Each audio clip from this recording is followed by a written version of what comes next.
Jai Gurudev. Questions from the online community.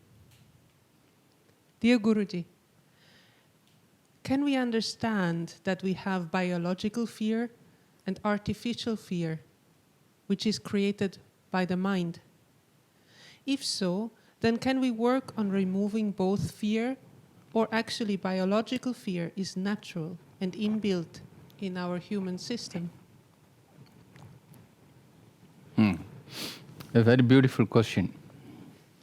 Biological fear and artificial fear. Biological fear, in a way, belongs to the species. Formless and form. From the state of being formless, we got this form. One day, we will not have this form, we will become formless again. Whatever got form, it becomes tangible.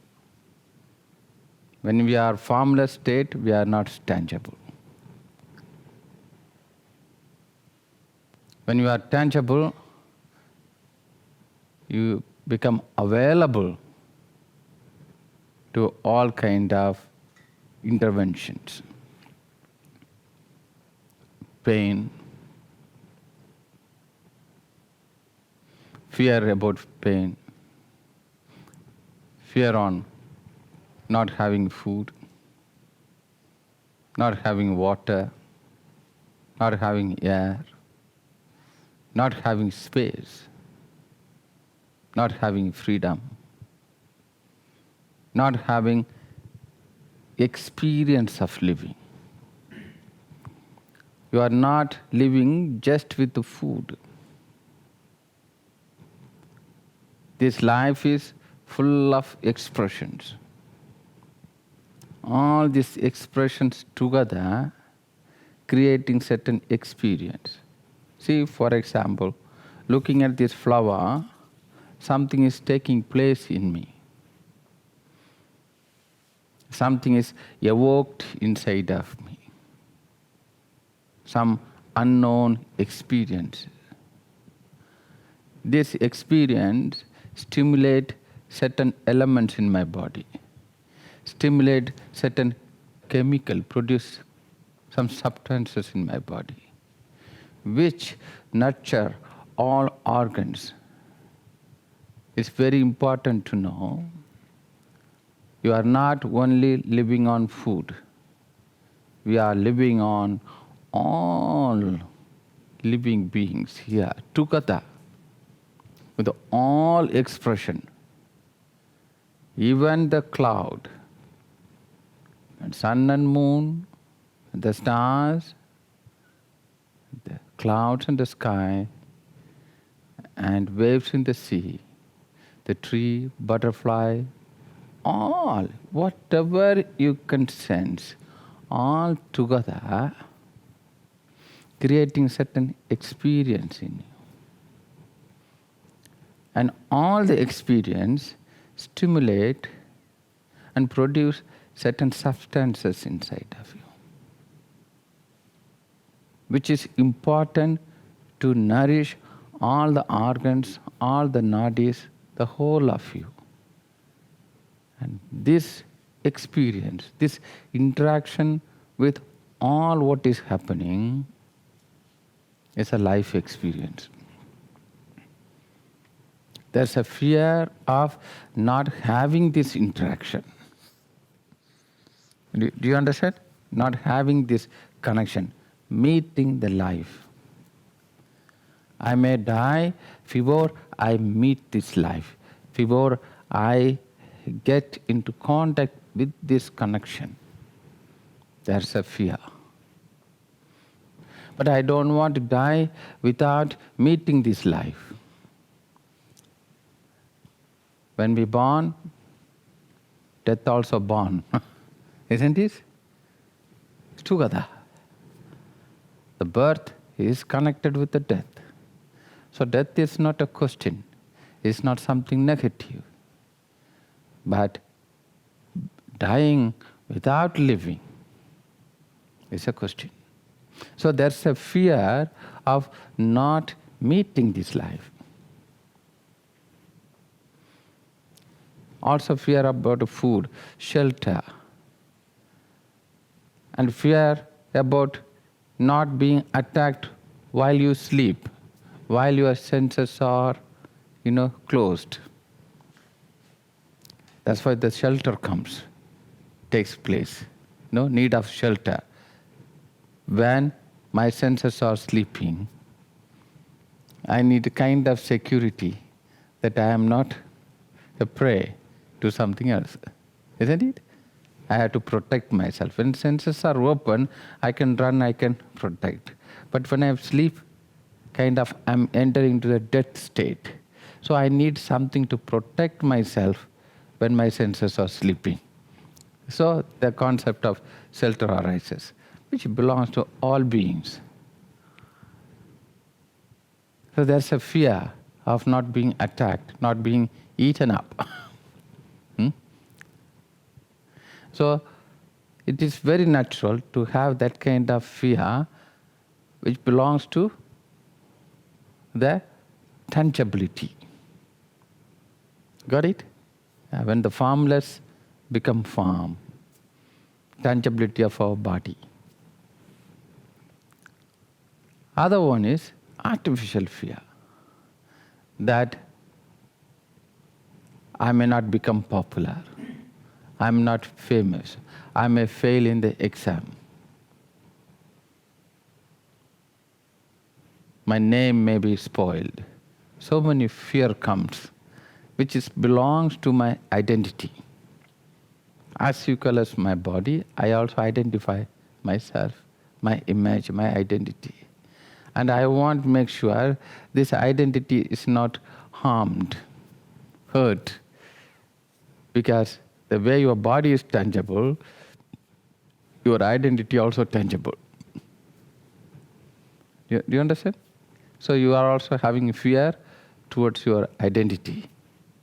Then different cultures, different background create different kind of identity, which create different kind of fear.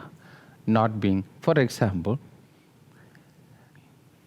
I may not be able to mate, I may not be able to find a companion to mate. Can be a kind of fear. But I may not be able to get married. It's not necessarily a biological fear. I am 40, still I am not having a partner to marry. I am 40, still I don't have my own house. I am 40, still I don't own a car. These are all not biological fear. Do you understand? These are all given to us. I don't own anything. I don't have my own child. I don't have my own family. I don't have this kind of ownerships and all created in us, made us to believe how life is. Parents may give this fear too. Wow, you are not married. You are left alone. We believe, I don't want to be left alone, so I need to marry someone. We don't count the whole humanity in it. Even if you marry, you are left alone with one more person. Isn't it? Then the whole fight you have with the life, you impose on that person. Better you have 7 billion people to share that. It's too much load on single person. Yes, it is very, very important to look into it. The fear. Certain fear belongs to the body, sense of living. And certain fears belong to our mind, the information stored in the body. We are also experiential being. Every experience we have, we keep one copy of that experience stored in our body. one copy we upload a conscious level. Whether it's a peace or fear or love, no matter what, any kind of experience you go through, that experience, peak of that experience, is stored in your body and also stored in the conscious level. You may call it Akashic record or collective consciousness or cosmic portal. We can have different names to it, but in a way, it's a collective consciousness. We collective experience also.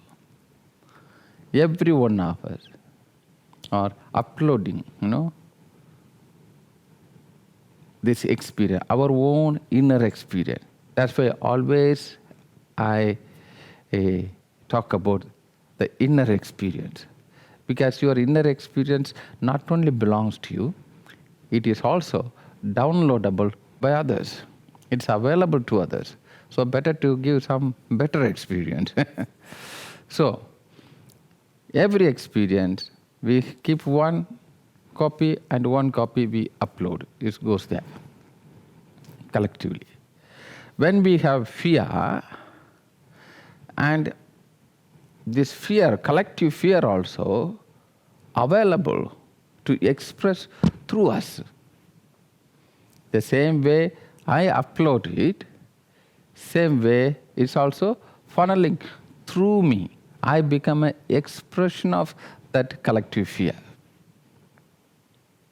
Different kind of fear. Some people may have fear about snakes. So all the fear about the snakes are stored in one file. Then when I have a fear about the snakes, that all collective fear about the snakes can go through me. But if I have a positive approach about snake, when I look at the snake, I see the beauty of the snake. Then not only I have this experience, so many people have this experience of seeing the beauty in snake. That also stored there. Then that experience is available to express through me. In a way, as an individual, we all become a kind of, monitors, kind of speakers of that collective experience. This collective experience is expressed through us, funneled through us. Expressions, kind of TV screen. Someone else is playing the movie. So we all express through it.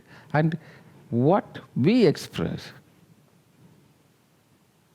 what we experience through our own experience, the collective experience is available. If I have fear, I can connect with the fear. If I have joy, I can connect with the joy. If I have freedom, I can connect with the freedom. So I'm also downloading, same time I'm also uploading. And here's what an individual come into the place. The transcending nature, the ability to transcending. When things comes to you, from you is not fear, from you is transcend into hope, from you is transcend into love. Collective consciousness also, this fear, particularly when we talk about fear, we can also have fear which is not belongs to you. Say, for example, I'm from India. This body is born in India. This flower is born in Sweden. But this is not a Swedish flower. This is not Swedish, but it is born in this particular geographical area. We are like that. I can say this body is born in India, or I can claim that I am Indian. It's very important to know the difference of this.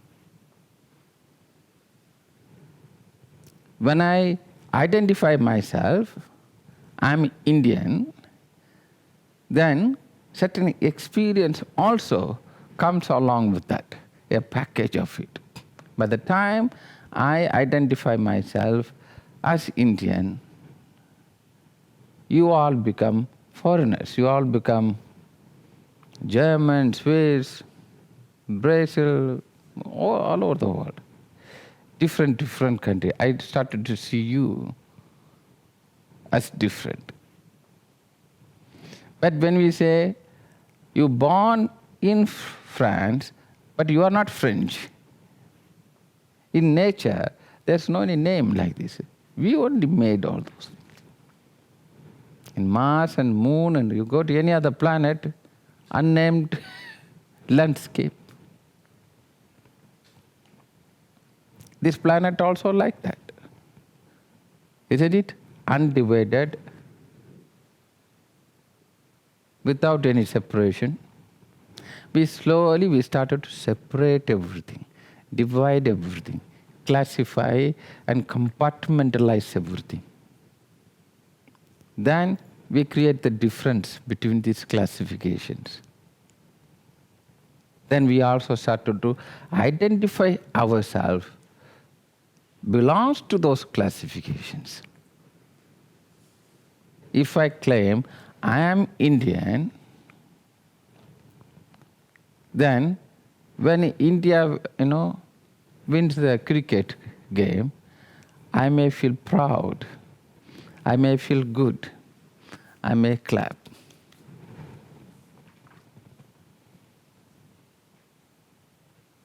There's a sense of proudness, as if I belong to something. You may feel the same. Being born in Germany, you may feel that you are a German. When the German, introduce a technology, or send a rocket, or, win the football, you may feel proud. When someone says German machines are in good quality, if you identify yourself as a German, you may feel good. Yes, it's true. This subtle joy, subtle proudness, sometimes it's too much of proudness, too much of joy.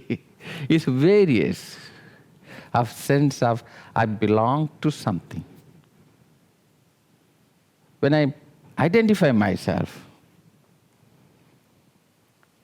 that I belong to something, I may not even say I belong to that country, but I may have this sense of proudness or sense of joy, sense of recognition in it. Then when there's a fear comes, for example, so something is happening in the country which I claim I belong. If I say I'm an Indian, then something's happening in India. If there's a lot of fear, then suddenly that fear also occupies me. Then that fear also I will feel in me. Same thing with the guilt. Same thing with the shame. Same thing with the fear. Same thing with the proud. Because it's a package. I can't say I can participate only this, but not that. It's a package. We are trained to believe that we belongs to something. Then whatever happening to that belief also experienced by us. Are you able to follow? So it's important to recognize the fear what you have, is it belongs to you, or it belongs the way you identify yourself. The shame and the guilt, is it belongs to you, or belongs to how you identify yourself. Maybe it is not you at all. Most of the time, it is not you, but unconsciously, you identify yourself and also you experience that experience which belongs to that claim.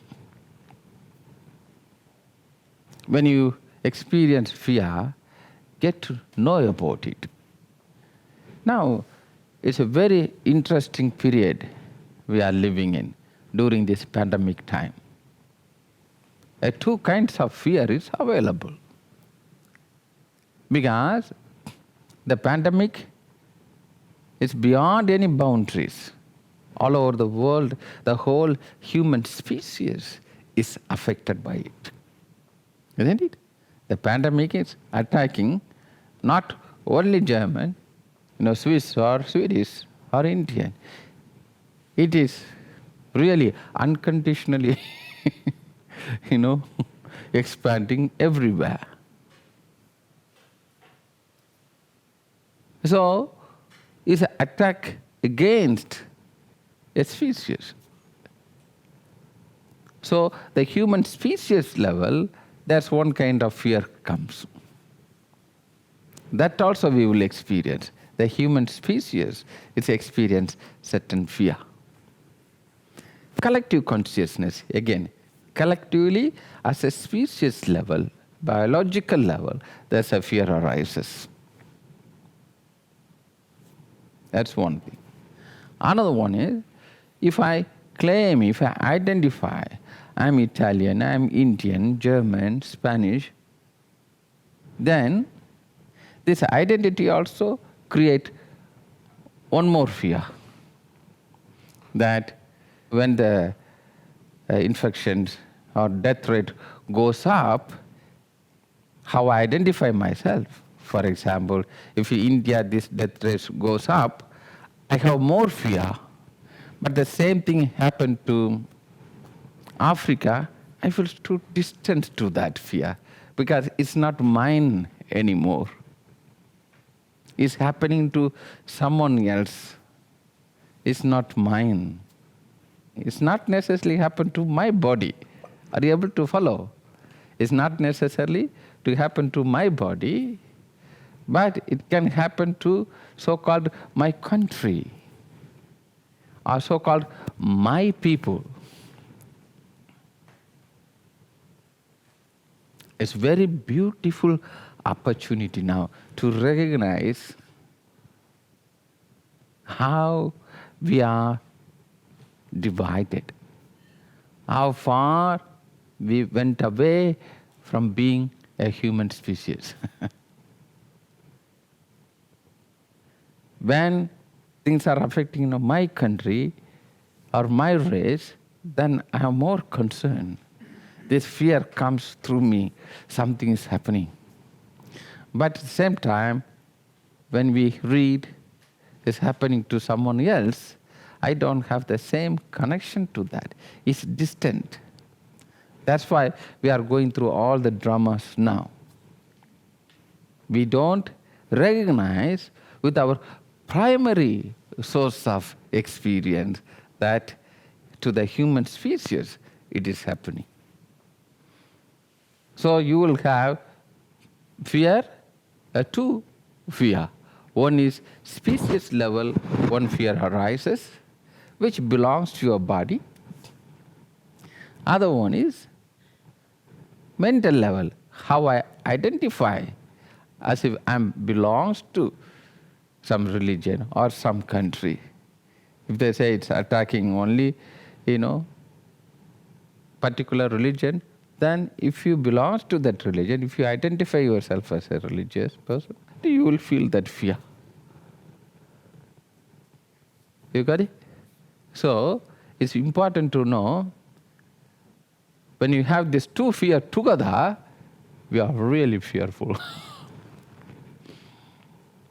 So recognize this.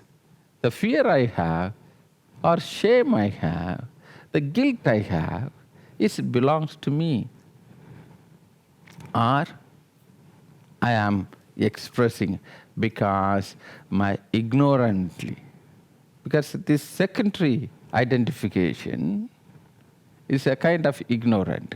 It all we created. It belongs to me, to my truth, or to my ignorant. Because it must be the same, no matter it's happening to Africa or America or Asia or to Europe, I must have the same kind of feeling that it affects us as a human species. Isn't it? Because even within a country, it may affect different cities. And being away from the own country, you may feel my country is affected. But being in that country, you will have the same approach. My state is affected, or my state is not affected. Some, Milan is affected, not Lucca is not affected. Stockholm is affected, not Lund is affected. You identify yourself. Then even in the city, the same state, you will say, that area is affected, not mine. That village is affected, not my village. And that street is affected, not my street.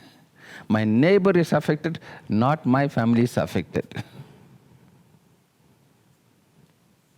Isn't it? A kind of reductionism. I reduce how I identify myself. So it is important to recognize when I say I have a lot of fear in me, is this fear belongs to me? Or what I am carrying is all belongs to these collective experiences. The shame, guilt, fear, doubt, it's all part of the collective experience.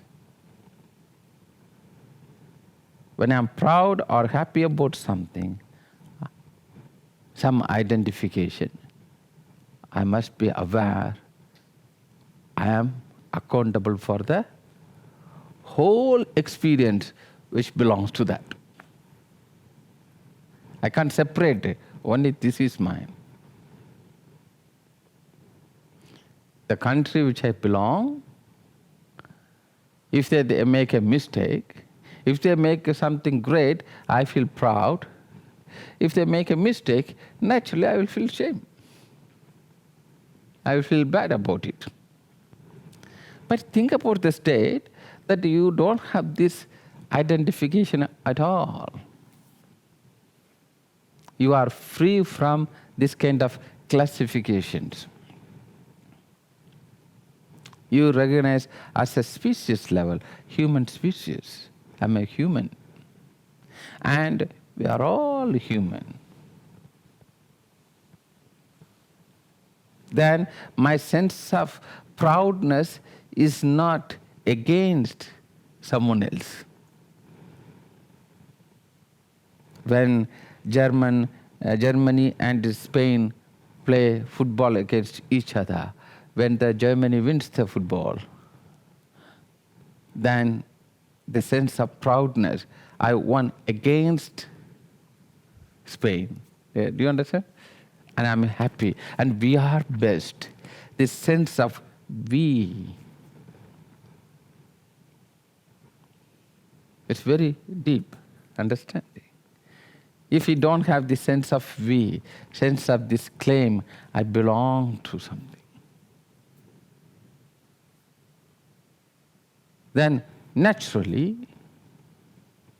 when you are free from that, you are also free from the fear, shame, and guilt, doubt belongs to that.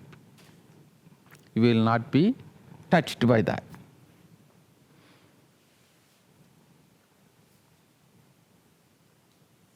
So it's important to know that every feeling we have, become little more aware of what is enjoyed in me. What is proud now? Me as an Indian, proud? Or me as a human species, proud? Do I have the same feeling that when someone, the unknown person, he achieved something? Do I have this proudness, we as a humanity, one human achieved?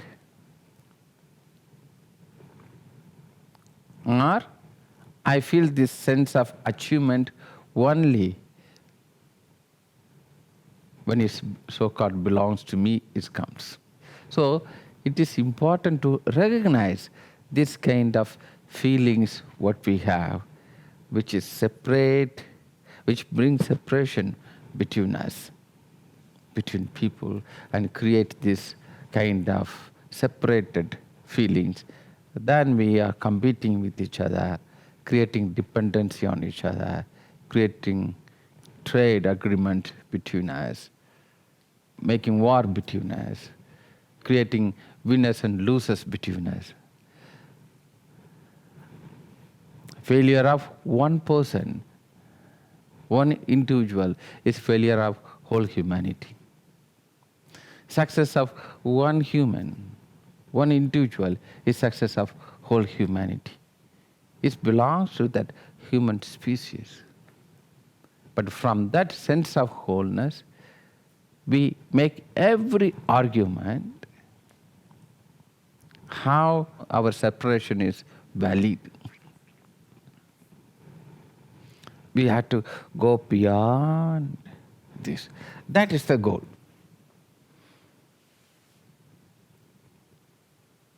Freedom is not only for someone. Freedom for the whole humanity, whole human species, to live the life in this planet as a human species.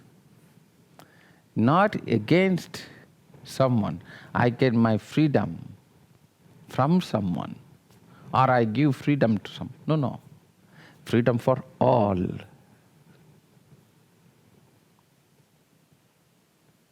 And freedom from this ignorance.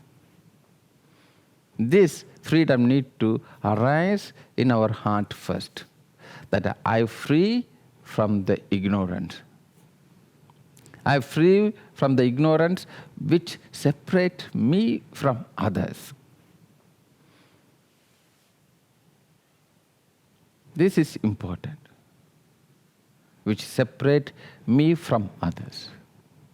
We create the so-called others as above or below. We create races below or above. It's ignorant. We have to recognize we are all human species, a cosmic divine being. Cosmic being. Not only connected with this planet, but with the whole cosmos. Every movement in the cosmic plane is moving us, moving our emotions, moving our elements, moving the way we experience this life. And ignorance comes when we detach ourselves from this claim, we reduce and we separate ourselves.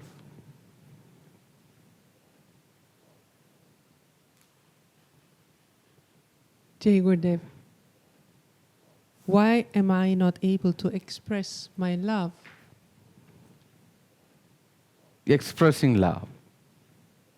Love arises. I don't have control over it. That's a whole conflict of love. If the love is controllable, love is dictatable, then it is not love. It is an attraction. Kind of temporary stimulation. I like this flower. But love is different. You used to hear love is blind. It is. But love can't be blind because love must see the beauty. So it can't be blind. Since it's seeing the beauty, it doesn't have any control over it. Love arises. Like when you boil, at one point steam comes. If you want stop the steam, you won't stop the boiling, isn't it? Same way, when you experience the beauty, love arises. And this love has no control. Love arises, this love needs to be expressed. We are sick because we are not able to express our love. It's like balloon pumping air into the defined area. There's a limit. At one point, it's ready to break. Tensed. Isn't it? Because it needs a medium to flow through. It needs a channel to go out. Water, dam, everything is like this. You have this pressure. Love arises. It's a flow. It's a river. And at one point, because love arises, because the beauty is entering into our body, into our senses. When this love arises, we need to express. Otherwise, we feel blocked. We feel heavy. We feel nothing is moving. We literally become physically sick. If we don't want to be sick, the only possibility is open the door of love. Let your love flow through you, come out of you. Not waiting as a beggar of love. No, love is not coming from outside. Love arises in you. It's one-way traffic. Love arises. And this love needs to be expressed. When this love is expressed, inclusiveness comes. Because we need more possibility to express this love. So naturally, inclusiveness arises. I feel the beauty of this flower. So when I see the beauty of this flower, I feel love inside. Love arises in my heart. I want to do something to this flower. I want smell, I want even eat this flower, I want cuddle with this flower, I want pour little water, I want take care of this flower. Something is happening to me. It's important to know. When the love arises, this love needs to be expressed. Love arises in my heart, and this love needs to reach my fingers. This love needs to reach my skin. This love needs to reach my nose, my eyes, my ears, my mouth. All are tools to express. I hear love. I smell love. I taste love. I speak love. I see love. I touch. My whole body is a tool to express this love. The Brahma is alive. The creation. The creativity takes place.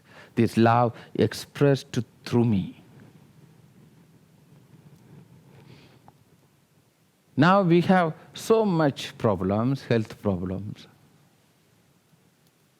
so much conflict. I see because we lost the art of expressing love.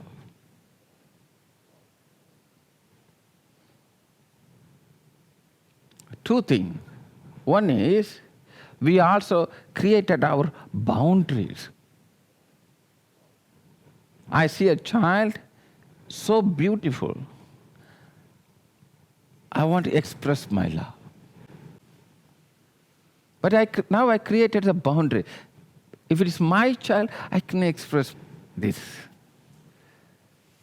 But the other child, I'm not able to express it because I already created this boundary. It is not belongs to me.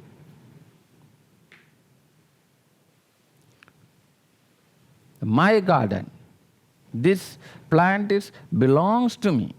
It is in my garden. I can see the beauty of this plant. I can express my love by participating in this plant's life, by caring and sharing, by interacting. My whole body is expressing this love.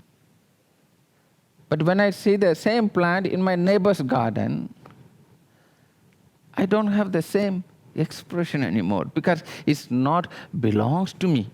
I am not owner of this plant. But we become poor because by the time we are not able to express love, it's bounced back because then we are not able to see the beauty of this flower either. We are not able to see the freedom in it either. When I'm not able to see the freedom and beauty, how I am going to feel free and beautiful? You see? We stop recognizing the love. We stop recognizing the beauty. We stop recognizing the freedom.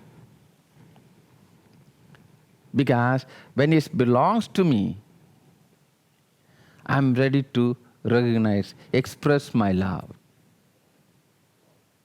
It's my family, I can express my love. But if I say I can express my love only within a boundary, then my input of love also limited. I can express only limited beauty in life. Because more beauty I recognize, more beauty I sense, more love arises. If I stop expressing my life and seeing more beauty same time, then it's not matching. Inflow and outflow is not matching. Only I see a lot of beauty everywhere. If that is true, then outflow also true. That means I'm able to love more. I'm able to express my love more. I experience, sense more beauty, but to express this love, I created a boundary. I can express only if it belongs to me.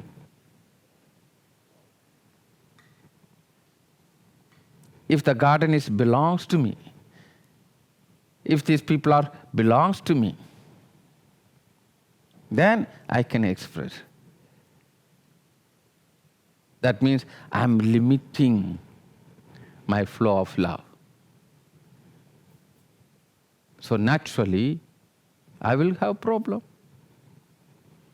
My body will not be happy because I have pressure in my body. Something is trying to come out of me. I have a pressure, internal pressure, something trying to explode, come out of me. And this we misinterpret. My creativity wants to come, my expression wants to come, my dance wants to come, my poetry, my talent, my creativity, my ideas want to come. No. This is how we got more trouble. We lost the art of expressing our love. This is the pressure we have inside our body. You look into your life, you look into your body, you observe, you will see there's a pressure inside of you. But if you don't have this boundary, if you are able to express your love beyond this boundary, you will be able to let your love flow through you. That means you will be able to see the beauty of life more and more. And it continues, beauty of life. Then the freedom. Then the freedom flow through you.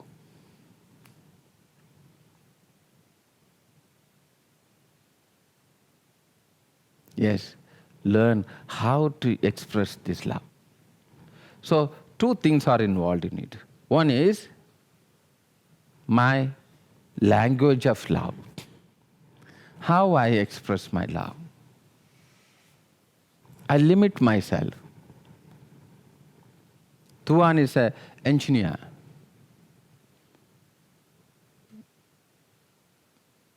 Mechanical or electronics? Mechanical engineer. And he said, oh, when anything related with the engineering, mechanical engineer, then I am functional. I can express. But rest of the field, I'm handicapped. If he identifies himself as an engineer, then rest is not him.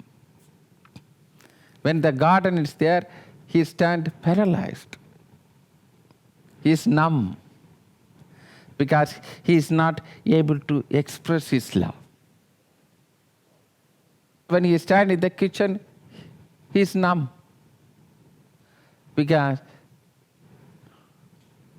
he can't express. In the railway station, things are not clean. He will numb himself because I am an engineer. It's not meant for me to clean this. It belongs to someone else. He is not reducing someone else. In fact, he is reducing himself. He is not able to express the love what he has inside. So we reduce our ability through our mental identity. We reduce being a whole. This is a dangerous thing. Atrocity to the being. Our way to express our love. So one is I'm identifying, I am this, I am creative, I am a singer. I can sing, but I can't do gardening. I can't cultivate. I can't clean. I can't build. I can't cook, whatever it is. Then, for me to feel my freedom, for me to experience the beauty, for me to express the love, things need to be according to this identity. If Flori identifies herself as a gardener, unless she is in the garden, her life is meaningless. She feels numb. What to do? What to do? Because she needs that condition. What she put on herself, she needs that condition available. Then only she can express her love. She becomes so poor in love. Unless there's a garden, she is nobody. Isn't it what happened to our whole humanity? We separate ourselves and compartmentalized ourselves from each other and claim, I am this, I am not that. I'm meant for this. I'm meant for singing. I'm meant for dancing. I'm meant for music. I'm meant for writing. I'm meant for, all classical things. We identify. I'm meant for that. And whatever I don't want to do, I give to others. The others are meant for that. Someone else meant for cleaning. Someone else meant for washing. What I feel I am is very limited. So, as I said, there are two things involved. One is how I identify myself to express my love. Other one is my boundary. I feel these people belongs to me. This race belongs to me. This ethnicity belongs to me. This families belongs to me. This countries belongs to me. I created the boundary. And within this boundary, I created one more boundary, and only particular act I'm meant for.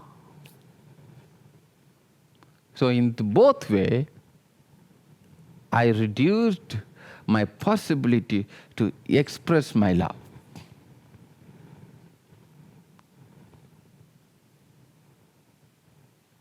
When we are not able to express our love, unexpressed love becomes hate. It's very important to know. Unexpressed love becomes conflict. Why we are in conflict with each other? Because we limited the way, the source of ability to express our love. The stagnant love becomes conflict, hate.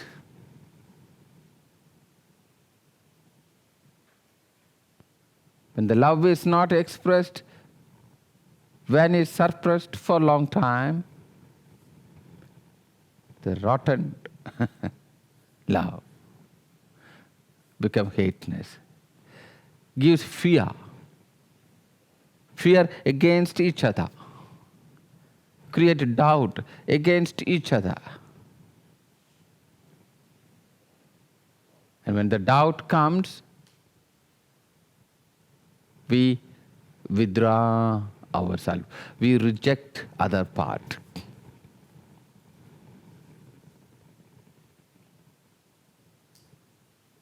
When we reject, we become lonely, depressed, sick.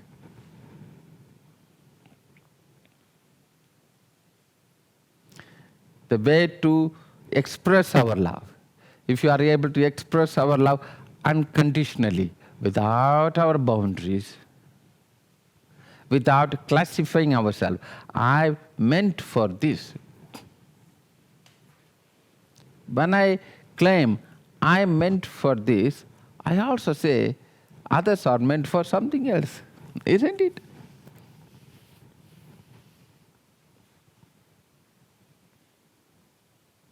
No one's claim I'm meant for cleaning. We have to make others to believe they meant for cleaning. I meant for something creative. I meant for something intellect. My room also needs to be cleaned. When I declare, when I claim I'm meant for singing, but the room needs to be cleaned, I have to create some other people, they meant for cleaning. The cleaning is an opportunity. Can I say, I give this opportunity to someone else? I want you to be a greedy person. Don't give any opportunity to others. Take all the opportunity to yourself. It's an art of loving. Art of loving each other.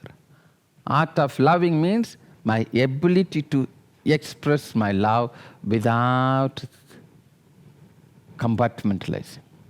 Otherwise, I'm meant for nature, I'm meant for creativity, I'm meant for this, I'm meant for that.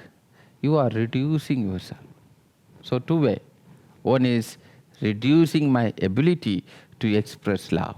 All, opportunity I have, possibilities I have, I reduce myself. Tuan says he is an engineer, he meant for this. She is the gardener, she meant for this. She is the cook, she is meant for this.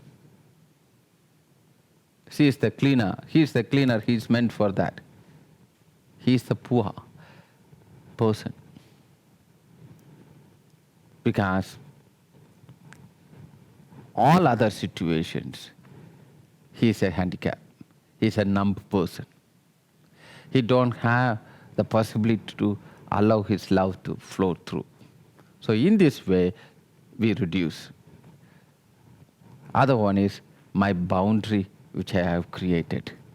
He say, if my people, I can express. Rest is opposite of me. The opposite comes because I am not able to express my love. It's inability to express my love. Inability to express my love beyond my boundaries. So I start to hate. I recognize this. When people hate each other, I see, my God, how much actually they are in love. Because so much love arises and they are not able to express this love.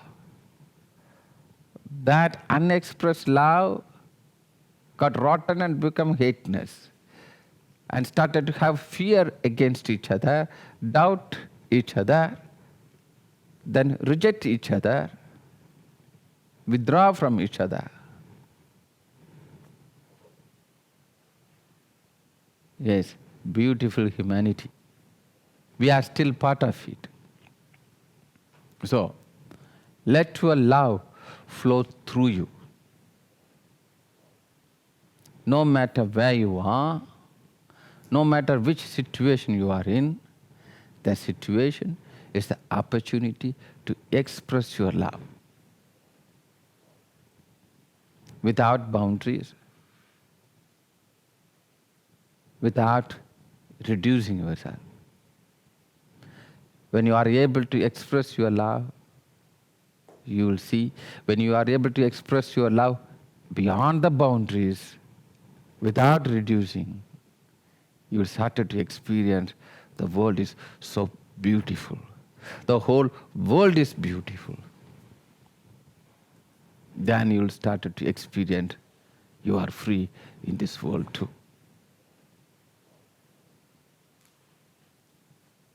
Life is so beautiful. And it is only one time. And it's a gift to transcend. Every individual holds the key to give a new direction to the evolution. How we as a whole humanity evolve further. Past is past. Future is not yet. You are standing in the middle. Not tomorrow, not yesterday, but now. Everything is in front of you. The whole past can die in you. The whole new future, the whole new humanity can born in you. All the pain, all the sufferings, all the misery we went through, not only the human, but all other species went through. In the name of perfect life, in the name of achieving the life one day, at this moment, it is with you. Every moment is standing in front of you. You have the possibility to give a new direction to it. Hateness can reach you. From you, it can transcend into love. fear can come from you, it can become hope. You are the middle, and every moment, every situation is given to you as opportunity to transcend. Life is beautiful, and transcend it.